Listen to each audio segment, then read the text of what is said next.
Sénégalais sunu gaal nan leen joxe manko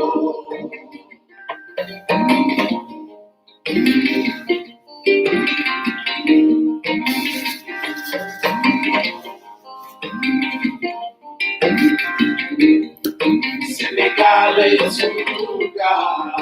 nan leen joxe manko nan leen joxe manko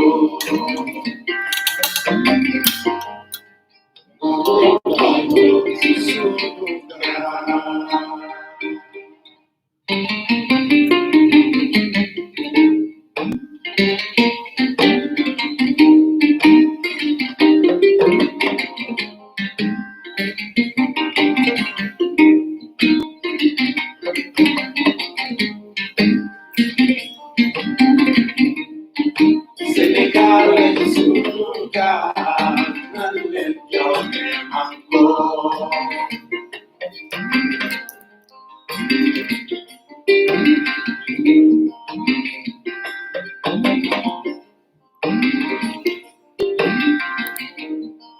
Sénégalais sunu gaal nan leen joxe manko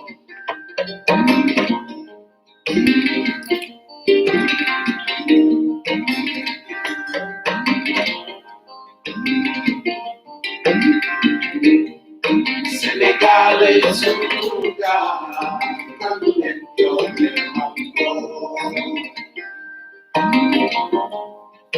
nan leen joxe manko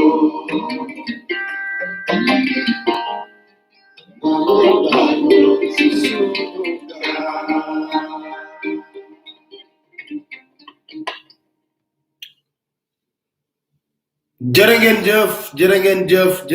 jëf gaañi maa ngi leen di sant di leen gërëm bu baax a baax soj am na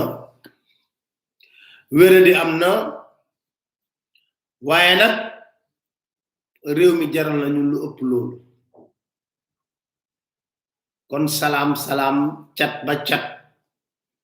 maa ngi nuyu ñëpp dañ jox seen wàccuwaay jël nuyoo bi nag nu ma koy faral di def teg ko ci loxo ren maire mu wasaare ko ci la famille maa ngi leen di déglu bu baax a baax conseil yeeg yépp nag mi ngi ñëw waaye réew mi toll na jamono yi ci yëngu-yëngu yu tar yoo xam ne day laaj ko am jom ji am fulla ji am fayda ji war a mën a yëkkati kàddu jëmale ko ci réew mi maa ngi jot xibaar nag wóorum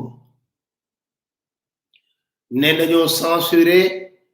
Walfadjri ci TNT am nag amul jaaduwul parce que dama gisul lan la fi Walfadjri def bañ war ko mën a censuré xam nga ñoom li may wax ne dañoo démodé dañoo xewi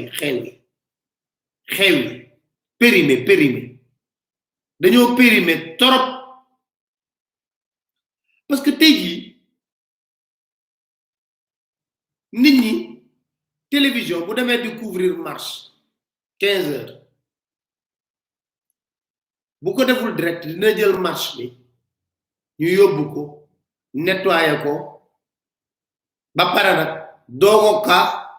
mën a génne ci journalu 19 heures wala 20 heures léegi lii Abdou Karim wax télé ci poche da ngay dox ci mbedd mi di filmer tey ngeen dégg nag parce que lu bare gars yi partagé leen parce que tey di ngeen dégg lu bare moo xew ci dossier bi diggante démb ak tey waaye am na loo xam ne tamit foog ñu wax pour nit ñi wax nam bu nekkee yéene sax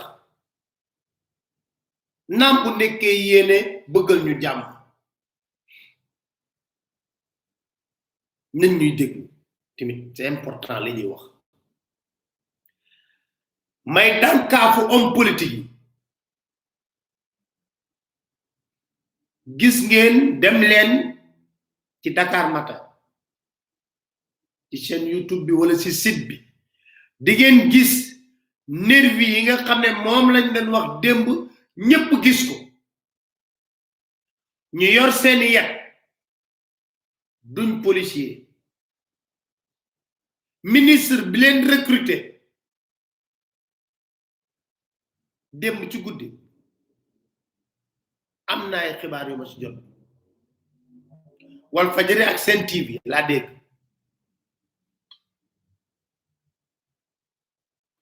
moom la ñuy wax léegi wal fajari ak Sen TV mais dañoo xewi dañoo périmé ñi xalaat loolu dañoo périmé censure moo jeex ci réew mi censure moo jeex ci àddina bi waa CNRA nañ tuddee seen boppam cinéma ki kay ndax régulé wuñ fi dara nee naa leen 31 décembre Macky Sall jënd na temps d'antenne télé yépp riigu ak njabootam moom rek di wax 20 heures ba minuit ana équité foofu ana équilibre de l'information foofu damay laajte rek dëgg rek a neex yàlla képp kuy journaliste xam nga ne loolu jaaduwul lu jaadu woon moo di mu def discours am gars yi organiser seeni plateau débat opposition bi ñëw mu yónni ay ñoñam ñooñu toog ngeen ñu débattre ci discours bi mu wax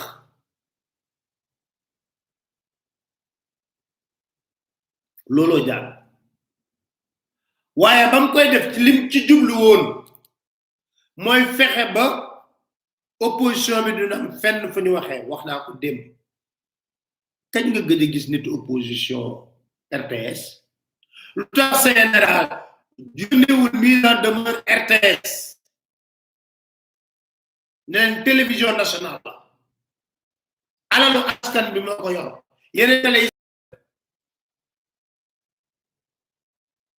télé privé la ay jàmbur ko moom donte ay jàmbur ko moom ñi ngi ubbi bunt bi di yaatal te nag xam nga lu xew ñoo lay bare rek te li ba gën a def ay ree moo di mën a yéen waaw ku wax rek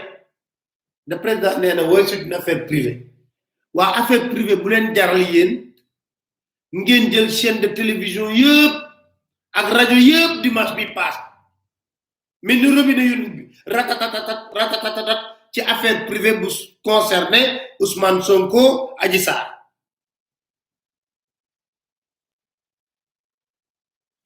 xam nga yéen a ngi wax rek yàggatul di leen fi génne léegi benn dossier benn ministre bu biiral ñaari yoon viol ba lettre am ci lu ne am ci waaye may dànkaafu homme politique yépp nag di leen wax ne bu leen nangooti benn yoon ñu leen xoññal seen budget boole leen ci léegi recrutement nervi parce que police du leen ko fajal gendarmerie du leen ko fajal boole leen ci recrutement nervi jëndal leen ay yett lawbe boo leen fii ci wetu Masalikul Jinaan fii lawbe di yettee noonu ñu ngi fay jaay ay ponkolu yat ngeen wutal ko seeni nervi yéen tamit toog ma jàpp na bu ñu demee ba ñu tojante bopp bu yàggee xanaa ñi nga xam ne dañ leen fay dénk leen suñu kaaraange réew am na comment sax dama bu tuddati wax force de défense sécurité del wax police et gendarmerie effectivement ñoom ñoo yor maintien de l'ordre suñu demee ba réewum Sénégal gouverneur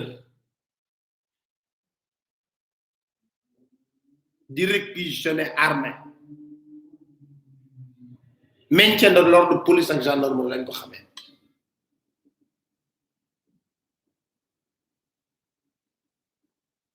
man xelal na len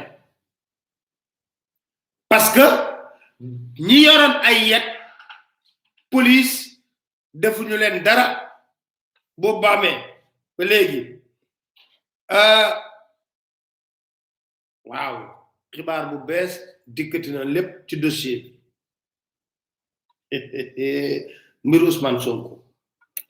waaye dama leen di nettali lu doy waar partager leen bu matee 10 000 rek ma tàmbali ñu ci 9753 10 000 ma tàmbali boo leen demee foofu ci boo leen jëlee foofu ci lawba yi fu ñu yette da nga fay jaay ponk lu yat képp kuy leader politique laa wax na nga budgétiser léegi nervi ku la ko timbax nga rimbax ko ku la ko rimbax nga timbax ko ku la ko timbax nga rimbax ko ba mu saf sap xam nga bu ñu laalante lu sama pa Thierno Ndiaye do bu ne runkum daje mbeur yépp ku nekk da nga xam sa doole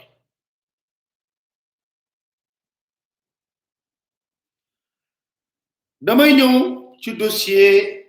bi tax waral coow li yépp réew mi yépp ngi yëngu bi ñu naa ñu fay wax ne am na bakkan bu farat am na ak amul mënuma ko confirmer ah dafa mel ne maître Abdoulaye Tall mooy wax ak man nii te ci avocat Ousmane Sonko mu woma gaay ngeen may ma jël ko parce que xibaar la may jox maître waaw man ma ñaan direct légui dama bëgg xam lan mo xew ci dossier bi ci lu bees bu bees waaw waaw waaw le juge d'instruction vient de décerner un mandat d'amener contre Sonko donc Sonko sera conduit devant lui de gré ou de force devant le juge d'instruction le mandat à moins de 24 heures tay lañ ko wara def tay encore le mandat sera exécuté demain le mandat sera exécuté demain mais il vient de signer le mandat d'amener Sonko le juge Samba Sall oui voilà deux mandats à moins de 24 heures deux mandats en moins de 24 heures voilà moy xibaar bu bees très bien jërëjëf voilà lépp fii lay leere Dakar matin lépp dinaa leen wax lu tax mu ne deux mandats en moins de 24 heures mais laata loolu dafa am ay préalable yoo xam ne dama bëgg ñu teg ko ci table mu leer nañ ay Samba Sall xanaa amul doom Abdoulaye Tall ngi woote waat waaw maître lu ci gën a garaaw lan la mooy juge bi xaarul sax pour mu am Ousmane Sonko am retour du PV de notification du mandat de comparution dafa dem ñu yóbbul ko PV bi rek mu xool li 7 heures passé na rek mu def mandat d'amener loolu moo ci gën a garaaw non tàmm na ko defoon na ko ci Khalifa Sall voilà maanaam Ousmane Sonko amatul yelleef amatul droit amatul dara Ousmane Sonko maintenant dañ ko bëgg a jàppale comme ni peut-être mu dara mais loolu Sénégalais dinañ ko bañ jërëjëf yéen a ngi dégg noonu en direct xam nga damay wax des fois wax naa leen fu mag ñi di waxtaanee xale du fu bii égal moo tax ma leen wax gars yi focus leen ci li may wax bu leen nekk di tonton rek ay message ak yooyu déglu leen ma bu baax a baax man yéen lay wax ak pour ngeen déglu ma bu baax réew maa ngi tàkk fu ne looloy dëgg xale yi génn nañ Géejawaay ñi ngi taal Auchan yi ñi ngi taal Total yi biñe naa na nga ca mbedd ma tey ci suba man 8h30 9h lañ ma la ma ay borom 7 place di yee ma ne leen lu xew ñu ne ci yoon bi yépp xale yi dañoo taal yoon bi yépp te dañoo ragal ju taal sunu oto te sunu oto yéen nekku ci may ñaan nag xale yi manifester li nga xam ne civilier ko moom korkoral ba am ko ba téeg waay nañ leen ko bàyyee léegi dégg ngeen li mu wax ci Samba Sall damay wax dafa may préalable loo xam dama koy wax damay wax ak président Macky Sall mu dégg ma tey jii wax bu jotee da nga war a wax almaxtoom moo doon wax ne bu ñëpp di wax noppi jot na waaye bu ñëpp noppee nag wax jot na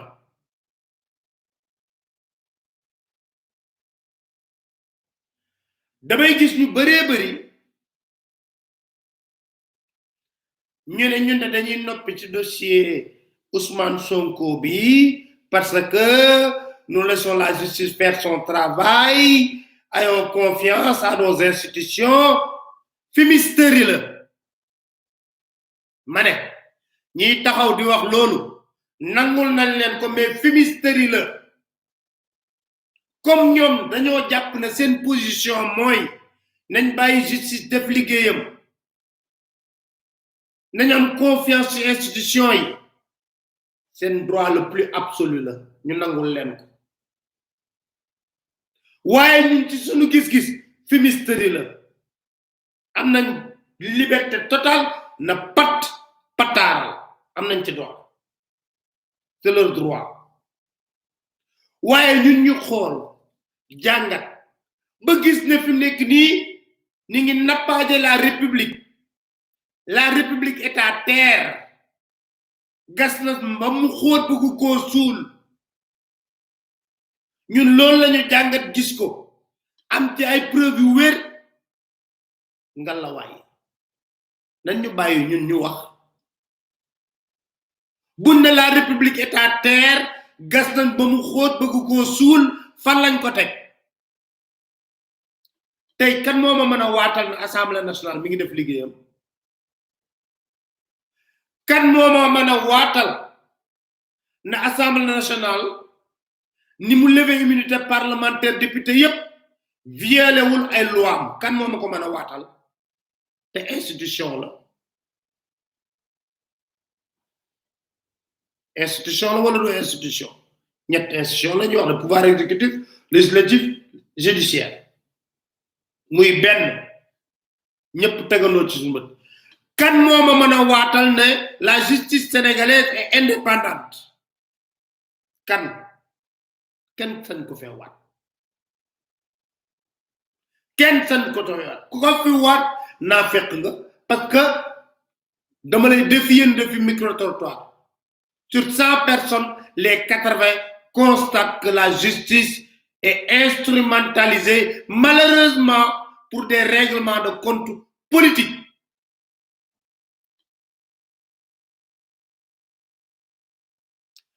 Demb la xew lu mu firndeel ne nañu yaakaaroon ak néew ne ak lu mënta métti bu demee ba métti dinañ taxaw muy les forces police ak gendarmerie duñ dugg ci complot politique bokkuñu ci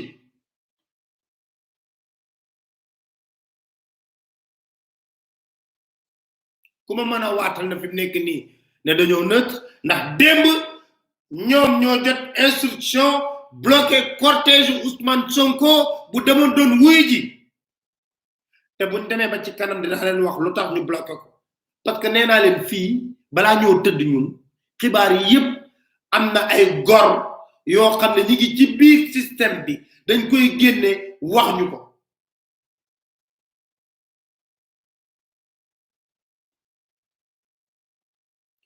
tey muy assemblée nationale muy justice muy force sécurité plus particulièrement gendarmerie police n'obéissent qu'à qu'une seule personne muy le président Macky Sall alors que ñoo ñëpp la république lañ waroon obéir les textes qui régissent la république lu tax Amérique màbbul xam nga Trump ko bàyyi woon mu màbbal xam nga Trump bu nekkoon président américain africain ba tey ji mooy doon président mais seen institution yi am doole ba nga xam ne ba muy tëb di layi dañ na ko ay ca demal rek bu sa heure jotee di nga dem ba heureum jotté daggatu tapis rouge lañ ko tégal nak ak lo mën dal demal rek di nga dem de Biden dina prêter serment waaw ñu gis ne loolu yépp toutes les institutions sont caporalisées par un seul homme te kooku utiliser wul institution yi rien que pour des règlements de compte politique ngeen ne nag nañu noppi oui c'est-à-dire faisons confiance à la justice c'est très bien parce que nos institutions sont fortes c'est un faux débat fumisterie la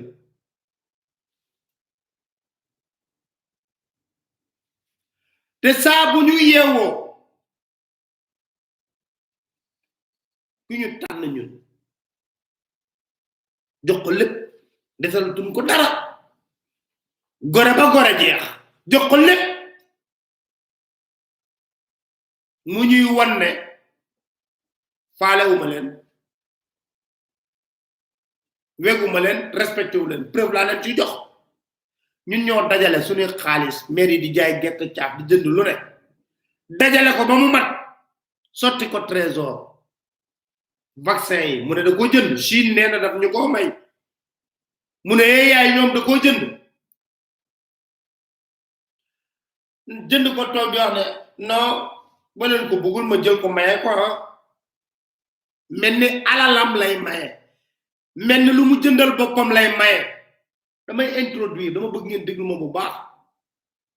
mu mel ni alalam la génne dem jënd vaccin indi jox ko peuple sénégalais bi te bu nekkee ne loolu dañ ko jënd Chine génne na communiqué na dañ fa may ñoom ñu ne dañoo jënd dañ ko vérifier arène nationale bi Chine président ba fi ñëwee dañu ko may te dañ ne dañoo ko jënd dañ ko tabax xaalis 32 milliards par mois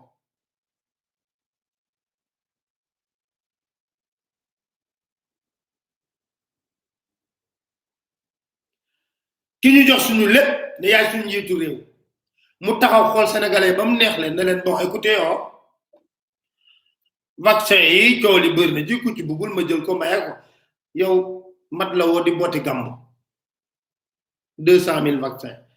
ñun ñu ngi 16 millions 500 kenn amul vaccin ñëpp di ñaan Macron dem ba G7 di wax ne américains yi ak européens yi bu leen fàtte africains yi nañ leen gestu may leen ci vaccin yi wax leen ma Macky Sall kan la fi respecté sëriñ si ñaata yoon lañ ko ñaan ci ay dossier ba bu mujj bi bu Sonko ñaata yoon lañ ko ñaan ci ay dossier yi ko neex nee na mi ngi ci topp kuddam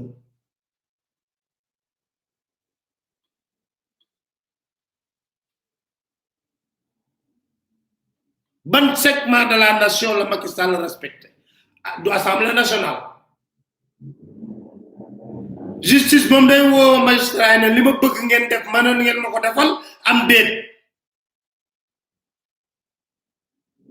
sëriñ si dama waxtaan ak démb benn kilifa bu mag sëriñ mu ne ma xam nga lu tax Pape Alé duñ wax mu ne ma mag lañ te mag day sàng boppam sutura bu nekkee ne ki nga ko séq ak saa boo wax ak moom du la déggal du la wekk du faale li nga wax dañuy taamu noppi ma ne ko waaye waxal rek ba askan bi dégg na waxoon nga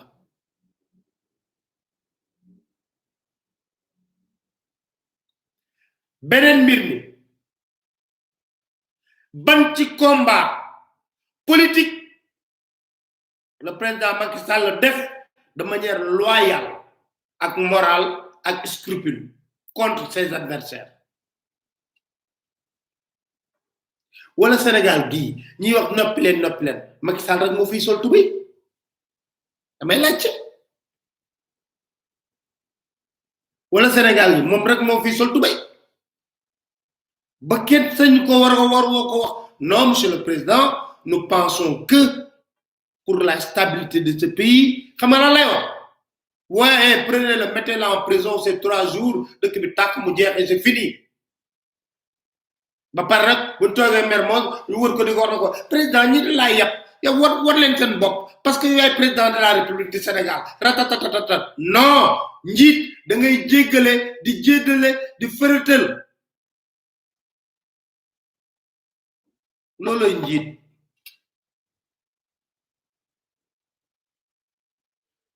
looloy njiit du jaay doole parce que luy doole jooju Wade yoroon na ko Abdou Diouf yoroon na ko Senghor yoroon na ko ana ñu ñoom tey bu nekk wala dama bëgg xam parce que ñi wax woy situation bi tiit paranoïa bi moom rek moo fi sol tubay président de la République moom moo fi tak waru ñoo ñun jàkkaarloo moom na ko déet dak Birmanie 30 jours ngi nii ñaata moor ñuy xeex pour seen réew laa wax coup d'état la xeexuñu pour noonu dañ leen rétablir l'ordre constitutionnel pour au nom de la dignité humaine au nom de la République que nous partageons tous ku ne am ci ngàdd ku ne am ci wàll nous avons l'obligation de rester debout. C'est un devoir de résistance pour sauver la République, pour sauver notre démocratie. Ku ci bëgg ta bokk nag na nga lal sa basan tëdd na le ñi nga xam ne jàpp nañ ne waraf la ci ñoom nga bàyyi leen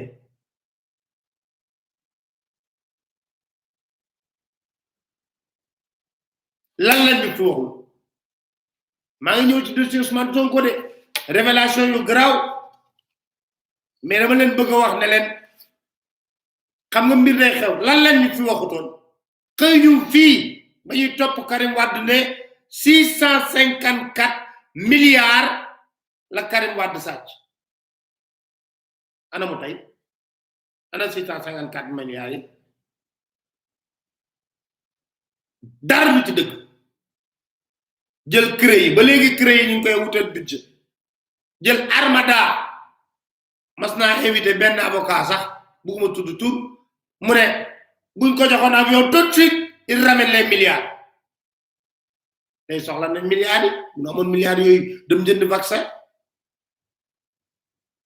au bout du compte rien du tout rien kon nga xam ne ay kàcc neen la woon waaye lan lañ bëggoon jël nañ fi lii jël nañ Eden Rock te Eden Rock kat bañ ko jëlee ka fa nekk ka ña fay dal Ron Yeesal seen homme d'affaires xarit la lan lañ bëggoon éliminer Karim Wade def nañ ko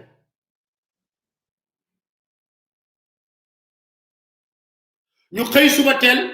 falu 2012 toog juróomi at 2017 doo ko fàttaliku ne mairie Dakar am na caisse d'avance dama lay wax ay dossiers yu bëri yu fi jaar ñi wax ne wooy il faut truc non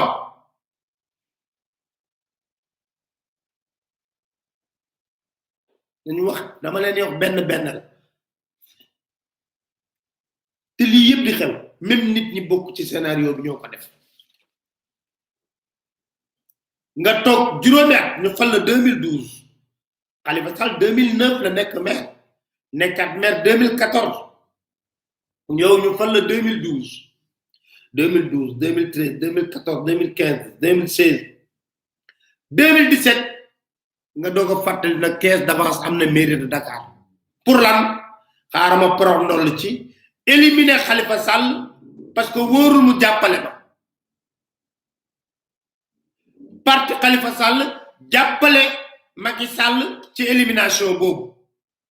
ñu organiser benn parodie de justice kan la woon doyen Samba Sall mii nga dund tey anecdote laa leen ci jox bu ndaw boo leen fàttalikoo ba njëkkee convoqué kii di Khalifa Ababacar Sall doyen Samba Sall dafa ñëw toog xëpp leen seen bët yi di xool di déglu li may wax bu baax a baax doyen Samba Sall ba mu ñëwee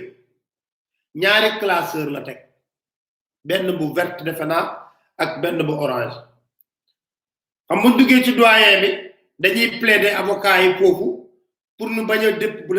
yóbbu immédiatement seen client yi mandat de dépôt dal leen déglu leen sax ñoom daal dañoo wax ba pare rek mu bi benn classeur bi ne Touré Bokum placé sous contrôle judiciaire Khalifa Sall Mbaye Touré mandat de dépôt ak ña ca toppoon maître Amadou Sall na ko kon kay yow jërtoon nga ñu perte la suñu temps fi dañ déglu comme yow jëloon nga sa décision balaa ñuy ñëw pour te dire comment il fonctionne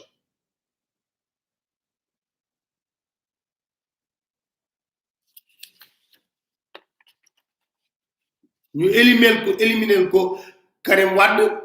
éliminer ko Khalifa Sall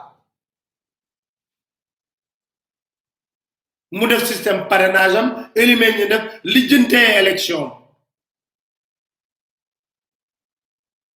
et pourtant caisse d'avance boobu ak Khalifa Sall ak min Khalifa Sall torop pendant traverser le désert Macky Sall fi mu jaar ak Khalifa Sall da ko nettali bés dina ñëw ñu bind ko ci téere nettali ko immeuble Kébé bi ñuy wax ne fa la kii dëkk xam na ko bu baax a baax léegi nag gars yi ma ñëw nag ci film bi le film Sonko scénario bi sax laa bëgg a jaay Netflix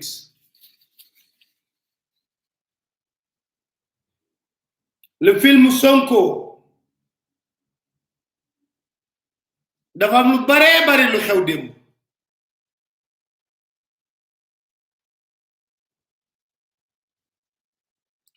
waay kii di wax eso xoma lan Adji Sarr yow fi nga nekk na la téye nan la génn dëkk bi soo bëggee génn dëkk bi nga xool nga seet ñoom nan la génn dëkk bi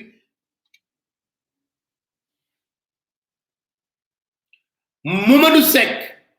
8e cabinet moo yoroon dossier bi Mamadou Seck raxasu na si ba set looloo indi Samba Sall mi dugg ci dossier bi léegi yéen a ngi fàttaliku am na benn déclaration bu Ousmane Sonko doon tudd Mamadou Seck ma leeral leen tey jii ne Mamadou Seck raxasu na ci dossier bi ba set démb mi ngi fanaani Tiwaawan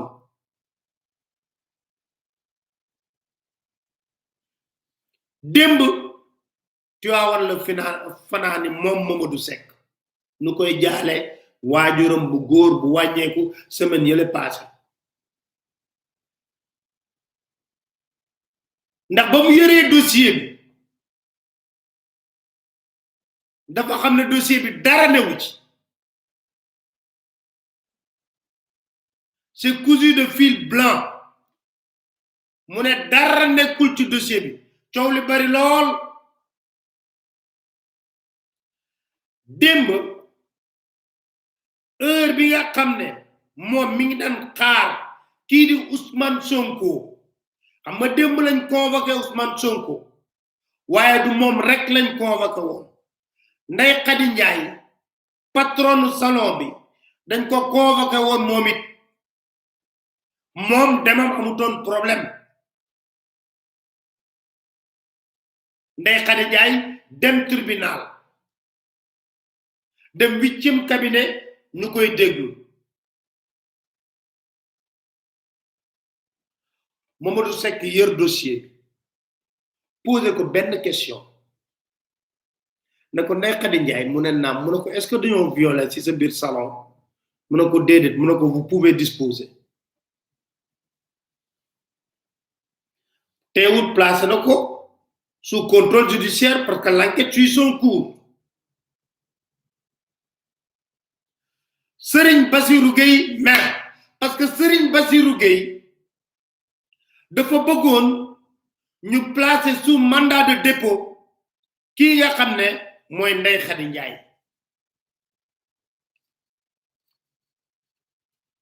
loolu la sàkku woon dafa sàkku woon ci Mamadou Seck mi yoroon dossier bi pour mu placer Ndeye Khady Ndiaye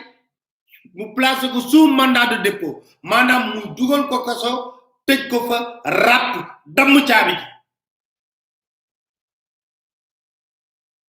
xoola ñàkk yërmande gi nekk ci loolu kenn duma nettali maa gis doomu Ndeye Khady Ndiaye bi bu tollee nii ñaari toll nii fa lay yem prématuré 800 grammes saa boo gisee Ndeye Khady Ndiaye mi ngi ko teg ci kaw dënnam kàngu ko parce que dafa soxla chaleur maternelle bés bi ñuy proposé Ndeye Khady Ndiaye 40 millions pour mu changer version dañ ko doon teqalik ak doomam ku jigéen moo nekkoon foofu te du gendarme de mooy jigéen ba nekkoon ca oto ba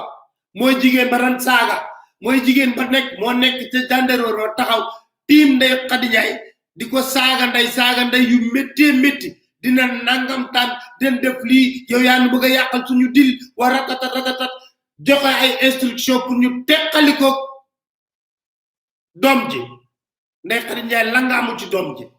mu nekk ci biir salle d'hôpital ñu tiimale ko ñetti ponkali nit pour bu jógee rek déglu ngeen ko fi témoignage bi ñu jël doom ji teqaliko moom pour pousser ko mu changer li nga xam ne moo di version bu mu joxe mun a duma changer ñu ne ko 15 millions ngi nii mun a bëgguma 40 millions mun a duma changer parce que li ngeen di wax amul moom moomu nag Serigne Bassirou Gueye dafa sàkku woon ci Mamadou Seck mu dóor ko mandat de dépôt Mamadou Seck bañ xool dossier bi place ko sous contrôle judiciaire yërmande am na ci loolu ku dawul dayiwu demul fen nekk fii ci réew ci condition yooyu coow am Mamadou Seck raxasu ci dossier bi ba set fekk na sax ci booba ay ñoom maître Bamba Cissé yëg nañ ne bloqué nañ cortège kii nga xam ne moo di Ousmane Sonko ñu ne ko may ñu dem jël seen client Mamadou Seck na leen dem leen jëli ko waaye bañ xoolee xam ne dossier viol bii xanaa leneen lañ koy tuddee buñ deful ndànk dañ ci échec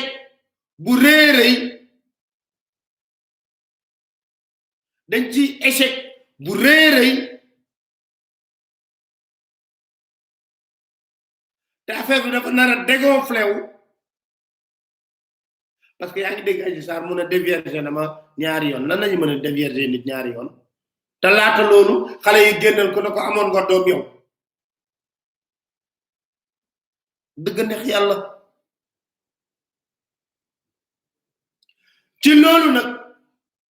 lan ne attention Ousmane Sonko mii di ñëw fii ñu convoqué ko boo leen sàgganul bu duggee ci tribunal bii day dugg génnaat te bu génnee victoire am lay doon ñu ne lan mooy pexe bi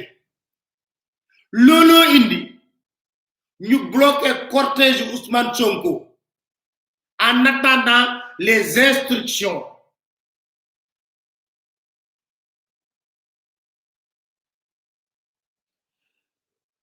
foofu nag laa am lu mu métti lool foogoon naa ne gendarmerie foogoon naa ne police yenn xeetu complot yi duñ ci dugg ñoom ñoo bloqué cortège Ousmane Sonko le temps ñuy réfléchir yenn chef d'inculpation lañ mën a créer ba Sonko tey daal mu dem ci biir kaso ak nu mu mënta demee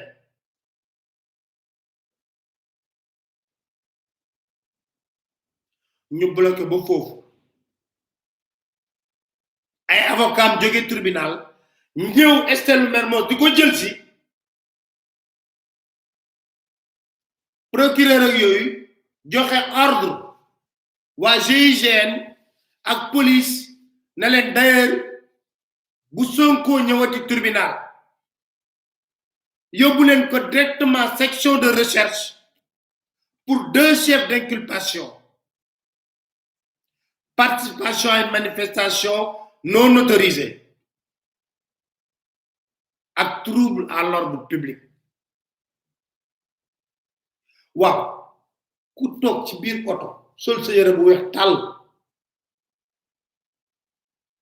di xaar say avocat jël si la nan nga mën a participer ci manifestation non autorisée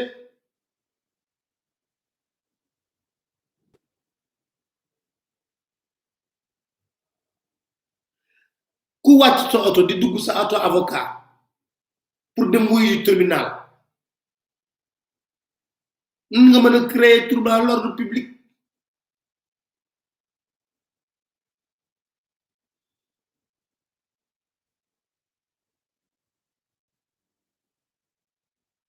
ku jël sa cortège na yaa ngi wuyu ji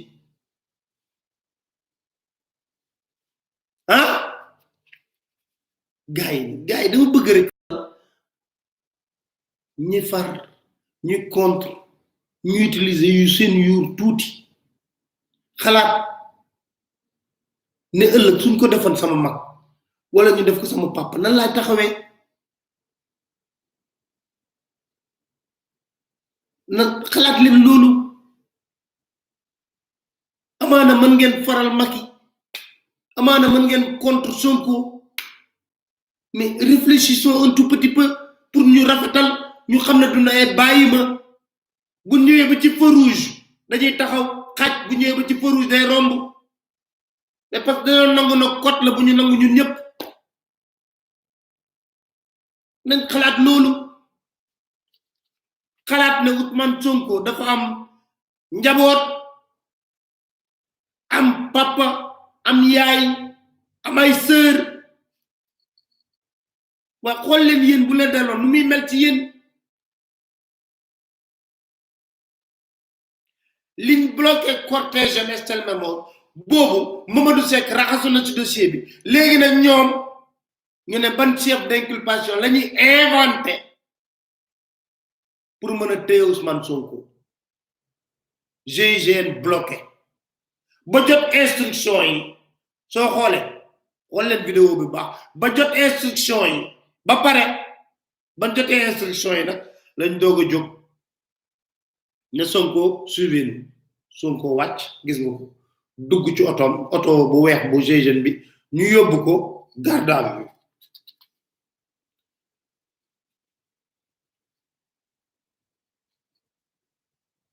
procureur na ñu ngi koy toppee trouble à l'ordre public participation à une manifestation non autorisée kan moo mën a waat aqulay taala ne Estelle Mermoz bii Elton bi ñi ko suivre en direct amoon na une manifestation Macky Sall yow Macky Sall jour biñ la jiiñee blanchiment d'argent ñu convoqué le commissariat central sens interdit nga jël ba nga koy jël xamuloo ci jublu woon nit ñi topp la ndiiraan Khalifa Sall bi nga mujj a joxe mairie ba Dakar ak Seynabou Wade Galas Kantoum jour biñ la diggee ne Ablaye Wade dalay tëj 3 heures du matin nga dem kër Galas Kantoum sëñ Baara fexe ba jot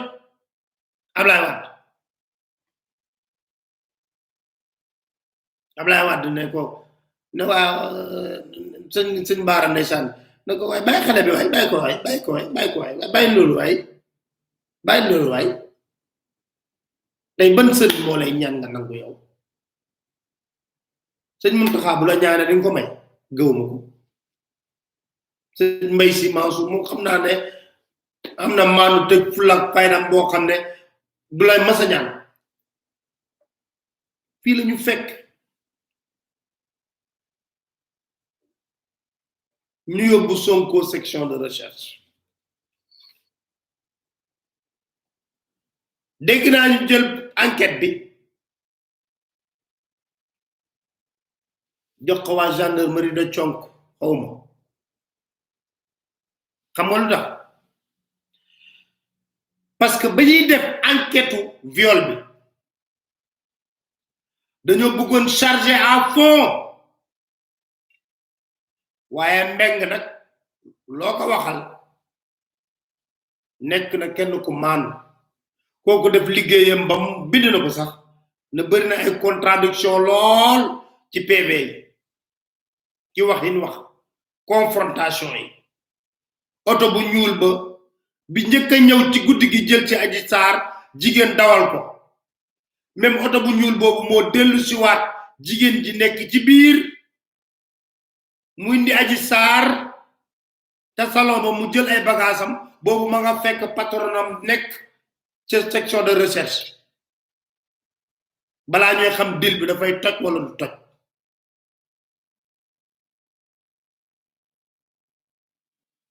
moo tax xam naa ñu ne nañ jël enquête bi jox ko waa Conk ci yàlla ñu dem nag foog na day yomb buñ demee rek day wax ne wooy Ousmane Sonko ratatat ñu wax rek waa ji jàkkaar Ousmane Sonko jàkkaarloo moom na ko jàkk ay bët di ko xool rek noo tudd Ousmane Sonko na jàkk di ko xool rek xam nga loolu laa lay wax gis nga yooyu na gis nga Macky Sall bu ko ci rendre compte xam nga lu wax il va voir ce gosse de rien du tout là il va voir ce gosse de rien du tout il pense que attention il va voir de quel bois je me sauve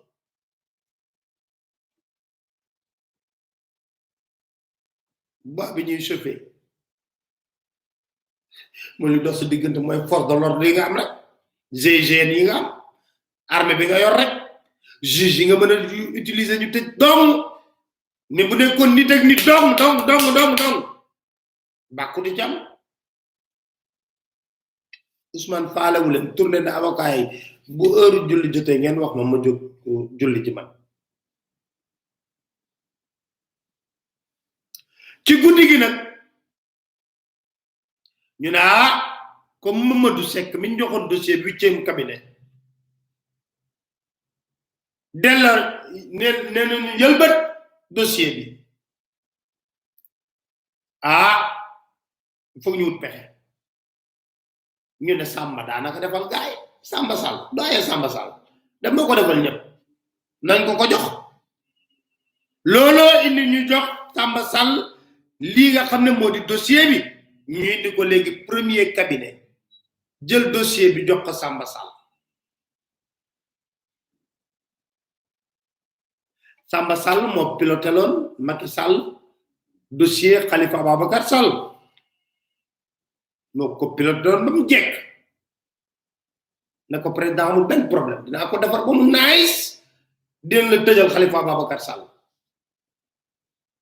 Samba Sall moomu léegi moom lañ jox dossier bi moom lu xew maître Abdoulaye Tall bi ngeen dégg xam nga dégg ngeen sax mu ne ñaari mandat la décerné ci tey jii rek pour te dire ne la xool ñu yàkkamte ci dossier bi parce que xamul tax comme xale yaa ngi manifester di tax Macky Sall foofu lay toog di wax ne ouais il pense qu'ils ne connaissent pas l'État ce n'est pas seulement réprimer son peuple mais nag bon on peut comprendre quand on a comme référence Denis Sassou Nguesso Erdogan on peut comprendre maître Abdoulaye Tall nañ ko déglu Dakar Matin. Abdoulaye Tall mu bokk ci avocat wu Ousmane Sonko yi mu am benn information bu bees est-ce que mën nga ñu xamal lan mooy information bu bees boobule waaw Pape Alé maa ngi lay gërëm li bees mooy jamono jii ñu toog dañoo indi benn mandat de comparution maanaam beneen convocation bu ñu ñëw jébbal Ousmane Sonko bii ne ko doyen des juges d'instruction maanaam monsieur Samba Sall bi yor nekk premier cabinet d'instruction daf kaa soxla tey jii à 17h loolu mooy xibaar bi ñu jot may fàttali ne Ousmane Sonko mandat de comparution bu ñu ko joxee mooy dama war a comparaître libre maanaam moom boppam comme ni ñuy jotee convocation mandat de comparution du mandat de comparution convocation simple Ousmane Sonko mandat de comparution la jot te jamono jii mu ngi ci loxo yor kon moomul boppam kon mandat boobu tey jii war nañoo laajte lan moo tax mu ñëw benn ñaareel ba mooy Ousmane Sonko ba xibaar bi mujjee jot amul dossier premier cabinet amul benn dossier bu ko concerné premier cabinet kon lan moo tax ku ci premier cabinet di ko jox dossier xanaa dañ ñoo bëgg a xamal foofu ne soit le dossier bi nekkoon 8e cabinet lañ ko dañ kaa jox jëlee si loxo juge bi jox ko premier cabinet wala dañ koy jéem a forcé di nga jéem a xeex di jaay doole pour jéem kaa dugal ci dossier boo xam ne yoonam nekku ci maanaam dossier bi nga xam ne ak militant lañ koy jàppee te mu nekk appel à l'insurrection bi ñu wax ne moom lañ toppee ay militant ba pare visé wala di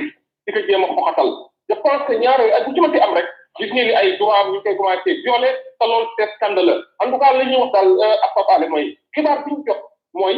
jamono jii ci benn dossier bu ñu ko woon doon complot lañ commencé woon ñett saa di ñuy wax nii ñu ngi koy arrêté dem motivé de garde à vue pour participation à une manifestation non autorisée ak trouble à l'ordre public muy beneen dossier tey jii ba ñu waxee ni am na beneen dossier bu nekk premier cabinet kon moom umbil nañ ko ñetti dossier te loolu nag dafay waree ne nag en réalité Ousmane Sonko di wax depuis le début moo am ci tentative de liquidation lañ nekk te ubbil nañ ci ay dossier pour jël pas nekk tey ko tam te loolu bu tey bi gënal ëllëg Sénégal yi gënal tey Sénégal yi gënal ëllëg mais lan lañ koy reproché ci dossier boobu lan lañ ci ko di wax loolu la ñëpp di laaj ñun ñi sax xamul nga loolu la ñëpp di laaj parce que dama ne la mandat xam nga mandat de comparution wala convocation kenn su def li lay reproché wala li lay toppee jamono ñi ñu jaaxal mooy fi ñu ko fekk fi nga xam ne fi mu nekkal moom moomatul boppam moom jëratul liberté ñu ñëw taxaw di ko jox mandat de comparution ko koy jox da koy jox ko nit kër da koy jox ko nag ci liggéey kaay wala koo xam ne mu ngi moom boppam mu ngi ci restaurant ba ko nekk mais koo xam ne mu ngi ci loxo yow nga ñëw taxaw di ko jox mandat de comparution loolu tey na xel bii am na lu ñuy préparé am na lu ñuy nar te loolu di demal fay di gënal ëllëg Ousmane Sonko incha allah complot bi gars yi nekk ne duñ ci wàññi ginnaaw dinañ leen wàññi complot bi ngeen ci wàññi ginnaaw parce que Ousmane Sonko mi tawul lii may lancé leen nattal nag kilifa diine yi nañ ci wax kilifa aada nañ wax dégg naa léegi ñu ne ñeent nit génne nañ àdduna bi ñaar génne nañ àdduna ci Casamance yeneen ñaar nit génne nañ àdduna Dakar loolu nag ku ci jugul àddu ci réew mi fu mu jëm lëndëm na trop les lendemains du Sénégal sont sombres nañ ci jug wax lii wóorul tey wóorul ëllëg bu fekkee ñàkkalu adversaire moo tax ñu pare pour rey Sénégalais yëpp ba xam ne ko deret du bëri dina tuur. Juste un petit résumé, maître. Quelle est la situation au plan judiciaire pour votre client Ousmane Sonko? Oui, M. Pagna, aux dernières nouvelles, nous venons d'apprendre que Ousmane Sonko vient de recevoir un mandat de comparution venant du juge du premier cabinet d'instruction. Et ça nous a surpris parce que en réalité, Ousmane Sonko n'est en rien concerné par une procédure qui serait pendante devant le premier cabinet d'instruction. Ousmane Sonko, la seule procédure et pour laquelle il a reçu une convocation, c'est la procédure qui est pendante au niveau du 8e cabinet d'instruction. Maintenant, soit cette procédure a été décisive au niveau du 8e cabinet pour être transmise au niveau du premier cabinet, soit on tente de le forcer à l'impliquer dans des faits dont il est étranger, l'instruction, et pour lesquels ces militants ont été accusés à tort et inculpés et placés sous mandat de dépôt. Même si tel est le cas, je pense qu'ils sont dans une dynamique quand même de violer manifestement la loi, de faire du forcing, de encore ouvrir des dossiers inutilement, d'ouvrir encore des dossiers en toute violation de la loi pour barrer la route à la carrière politique de Ousmane Sonko. Et ça est inacceptable. C'est pour cette raison que d'ailleurs nous lançons un appel au grand appel, un appel seul aux populations sénégalaises d'être témoins de ce qui est en train de se tramer, de ce qui est en train de se comploter contre Ousmane Sonko, de ce qui est en train de se comploter à des lignes insoupçonnées du pouvoir politique pour éliminer un adversaire politique. Et c'est du n'importe quoi, je dis bien que c'est du n'importe quoi dans une démocratie, dans un état de droit. Le Sénégal ne veut pas ça, les Sénégalais ne veulent pas ça. Je lance un appel aux foyers religieux, je lance un appel aux communications traditionnelles, aux leaders d'opinion, je lance un appel à tous les autres de se prononcer sur cette situation parce qu'on a appris qu'au moment où je vous parle, il y a eu 4 morts. Il y en a même qui disent qu'il y a 5 morts, dont un élément des forces de l'ordre. dont 2 en Casamance, 2 autres à Dakar. Je pense que tout c'est trop, et ça, c'est inacceptable dans un état de droit. Et les gens doivent parler, arrêtez Macky Sall, et parler pour dire à Macky Sall stop, et dire au peuple sénégalais de se mobiliser pour organiser la résistance, parce qu'effectivement, ça, c'est un acte d'oppression, et devant l'oppression, devant l'entraînement de l'oppresseur, la résistance est un acte légitime. Je vous remercie, maître. Résistance. L'heure de la résistance. Même Samba Sall moom xam nga dafa desee na loolu mandat d'amener bi xamul tax mu def ko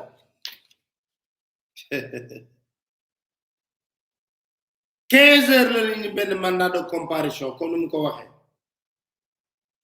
démb ci guddi lañ toog ñoom togg loolu ak ay yuuxu nag vous êtes des incapables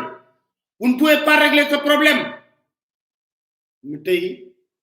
mandat comparution mandat d'amener bi xam nga pour lan la pour toroxal Ousmane Sonko génne ko garde à vue amaana ñu mën ko sax mënote dugal ko ci fourgonnetu police yóbbu ko par la force jatan ko yóbbu par la force ci ki nga xam ne mooy doyen Samba Sall toroxal ko dong lañ ci jublu du leneen ndaxte ay avocat wu Ousmane Sonko neewoon nañ doyen Samba Sall suñu client nangu naa ñëw présenté wu amul problème mais garde à vue bi dakkal leen ko boo leen ko dakkalee ñun ñu jël ko ñun avocat yi avocat xam nga mënul wax sañul wax loolu juste du ko respecté dugal ko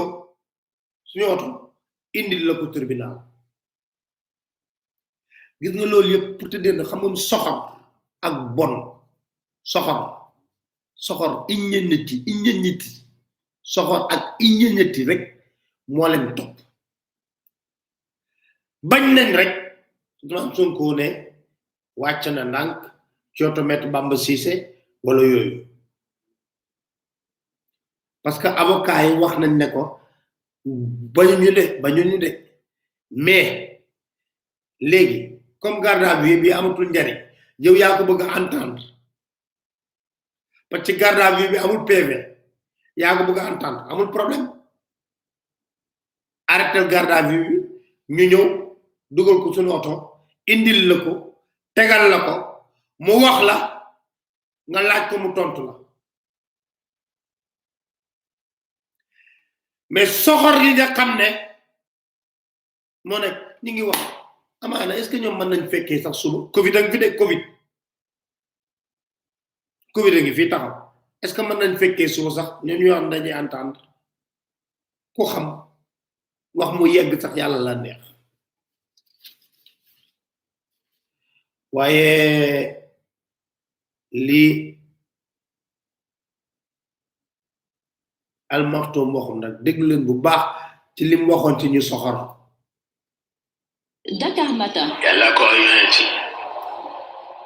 wattu la waanitu mag ñu bon ñi bu ñu sañoon ñëpp di bandi comme ñoom ni ko seen mantu yu rëy yi ak seen bot yu rafet yi ak seen caq wurus yi ak seen kaale yi ñuy jaar ci mbedd mi nit ñi ragal leen di leen rukkul ñëpp ay bandi grand chemin la ni ko bu ñu sañoon nag ñëpp di bandi comme ñoom mu ni ko xam nga ni lii génn ci seen gémmiñ ci lu ñaaw dootul kàttu lii génn ci seen gémmiñ ci lu ñaaw dootul kàttu mu ni ko meññentu mbañeel ni ci seen dënn la ñu gëq mu ni ko te garab ya ko sax ya ko meññ ñu nga ci dënn ya waaw dégg xawma ndax dégg ngeen bu baax nee na gis nga lii ay doyen di bind rek yëpp ñu bind mbañeel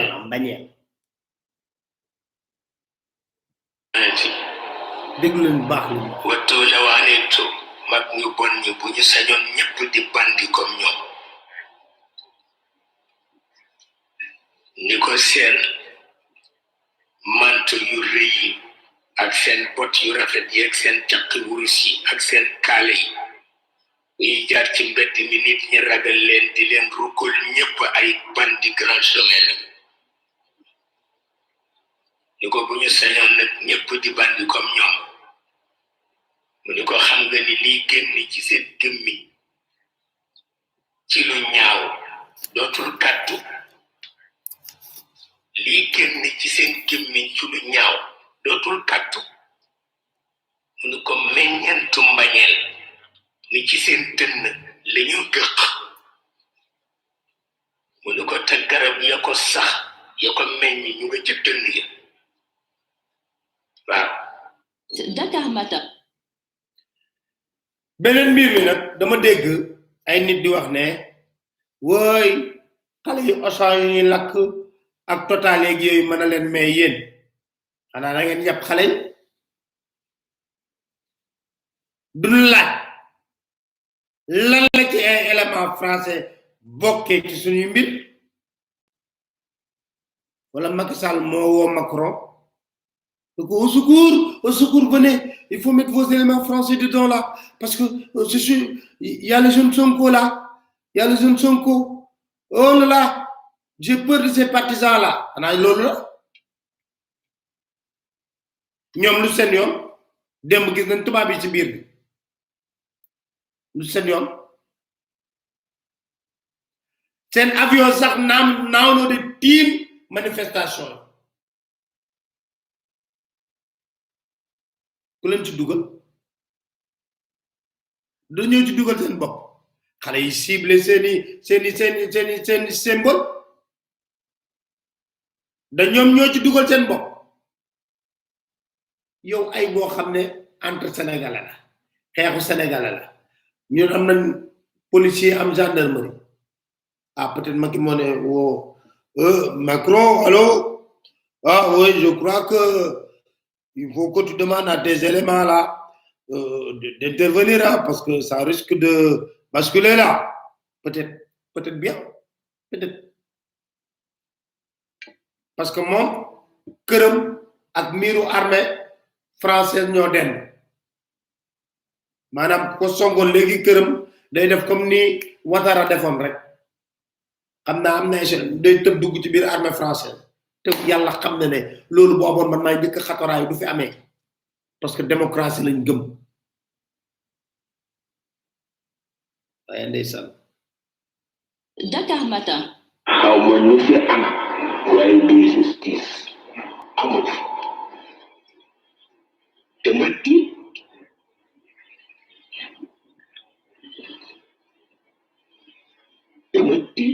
réew mu amul justice naka lay far dëkke man dama tiit billahi wal kitaabi dama tiit si Malick ñu ñoo la gën a tiit dégg naa Maître Abdoulaye Tall di woote kilifa diine am na kilifa diine yu jot a wax ah ndeysaan sama xel dem na ci Mamadou Lis Dabakh lii de bu ko fekkoon moo tax doomam moo wax démb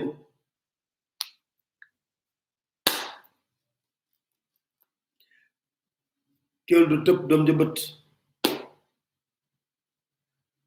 kéwél du tëb doom ja bët kon di leen tubaab yi yéene ci dugal seen bopp xale yi tamit dina leen won seen bopp ba mu saf sap xaar ma wax ko ci français vous les Français vous vous êtes mêlés de nos problèmes qui ne vous concernent pas ou si vous voulez éliminer déjà Sonko parce qu'il a des positions radicales contre la France, les temps de Thomas Sankara là sont rompus. La jeunesse africaine a envie de prendre son devenir en main. C'est clair, net et précis. Tant que vous faites ce que vous faites, vous risquez de mettre en péril les symboles qui représentent la France. C'est très clair. Bon, wassalam. Kon na gaay maa ngi lalli ba inshallah bu nekkee ne live moom duma wax bijou wala bijou lu actualité bi commandé rek ma yëgal leen def ko inshallah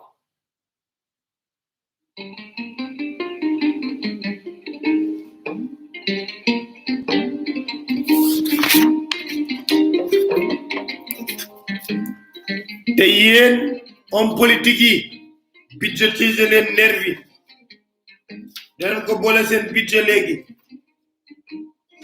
wuti ay yat fee ci lawbe yi fu ko yette ku leen ko timbax ngeen rimbax kenn xam saf bu yàggee foog naa ne dem leen ngeen seetaan defal naa leen benn documentaire ci ñi nga xam ne ñoo nekkoon les ki leen recruter nag ministre xam naa dañ leen di tase loolu yëpp bu wax ko jotugu bu leen ko arrêté wul di leen ko wax ay daal léegi wut leen pistolet comme ñëpp port d'arme bu wóor am ko mbossa voilà bu leen ko timbax ngeen rimbax leen